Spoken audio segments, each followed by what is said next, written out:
Untuk menghafal Al-Quran secara cepat, sebuah sekolah dasar Muhammadiyah Kutacane di Aceh Tenggara menerapkan metode gerakan dan juga bermain di alam.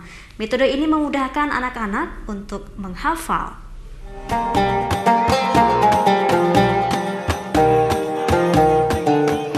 Sejumlah siswa dan siswi sekolah dasar Muhammadiyah Kutacane di Aceh Tenggara berkumpul dan dibawa bermain di alam untuk menghafal Al-Quran secara cepat. Kegiatan bertajuk Quran Camp ini diikuti oleh sekitar 30 anak usia sekolah dasar. Untuk mempermudah proses hafalan, pengajar menerapkan metode gerakan dan bermain. Metode ini membuat peserta merasa nyaman dan mampu menghafal Al-Quran dalam waktu singkat, sambil mereka diajak bermain game seru yang sudah disiapkan dan dibagi menjadi beberapa kelompok untuk menghafal ayat pendek sebelum memulai permainan.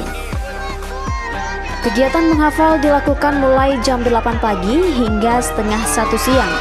Meski hanya beberapa jam saja selama bermain di alam, mereka telah menghafal juz amma dalam Al-Quran yang berisikan surat-surat pendek beserta arti dan maknanya. Ketua Event Organizer kegiatan Ujung Cane atau KUNE, Reza, mengatakan dengan adanya anak-anak mengikuti kegiatan seperti ini akan dilatih secara motorik dan intelektual untuk memahami serta menghafal Al-Quran.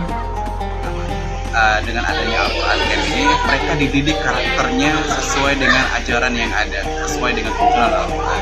Nah, makanya anak-anak di sini ya dilatih secara motorik, secara bergeraknya, dan juga dilatih secara intelektualnya dan juga pemahaman dia terhadap Al-Quran. Sementara itu, Kepala Sekolah Dasar Muhammadiyah Kutacane, Rosdiana, mengatakan menghafal Al-Quran itu tentunya bukan hanya dapat dilakukan di dalam ruangan sekolah saja. Akan tetapi, anak-anak akan lebih cepat menghafal Al-Quran jika diajak dengan metode gerakan sambil bermain di alam. Bahwa menghafal Quran itu bukan hanya di tangan, bisa diharap juga, sehingga memudahkan anak menghafal dan jadi fun, menyenangkan. Ketua Muhammadiyah Kutacane, Mansur Sitepu, mengharapkan dengan adanya metode inovasi penghafalan Al-Quran, yaitu dengan cara bermain di alam, anak-anak dapat lebih cepat dan banyak dalam menghafal Al-Quran. Nah, dan ini ada kita sebuah inovasi di dalam menghafal Al-Quran, di mana anak-anak ini dengan mengikuti Quran Camp, mereka bisa lebih rileks, lebih santai, tidak seperti dalam kelas. Jadi kita harap. Dari Kabupaten Aceh Tenggara, Provinsi Aceh, Medi Arjuna, iNews melaporkan.